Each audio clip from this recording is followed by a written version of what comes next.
ভাগ্যিস সরকার চেঞ্জ হলো, নাহলে এত কিছু জানতেই পারতাম না। নামখানার পর এবার ফলতায় আবাসের কাটমানির টাকা ফেরত দিল তৃণমূল নেতা। ভাইরাল ভিডিও ঘিরে চাঞ্চল্য। দক্ষিণ 24 পরগনার ফলতা ব্লকে আবাস যোজনার কাটমানি ফেরত দেওয়ার ঘটনাকে কেন্দ্র করে নতুন করে রাজনৈতিক বিতর্ক শুরু হয়েছে। একটি ভাইরাল ভিডিওকে ঘিরে এলাকায় চাঞ্চল্য ছড়িয়েছে। অভিযোগ, ফলতার বেলসিং 1 নম্বর গ্রাম পঞ্চায়েতের উপপ্রধান চন্দামণি মণ্ডলের স্বামী কিছু উপভোক্তার হাতে গোপনে টাকা ফিরিয়ে দিচ্ছেন। এই ভিডিও ভাইরাল হতে শোরগোল এলাকায়। স্থানীয় সূত্রে জানা গিয়েছে, রাজ্য সরকার আবাস যোজনার উপভোক্তাদের তালিকা ও ঘর নির্মাণ সংক্রান্ত বিষয়গুলি তদন্তের নির্দেশ দেওয়ার পর বিভিন্ন এলাকায় কাটমানি ফেরতের দাবি জোরদার হয়েছে।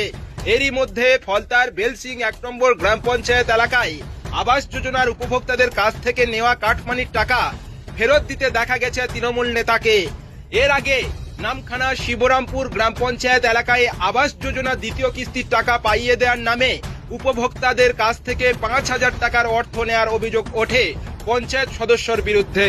পরে একটি সভা ডেকে 45 জন উপভোক্তার হাতে 5,000 টাকা করে সকলের হাতে ফেরত দেওয়ার ঘটনাও প্রকাশ্যে আসে।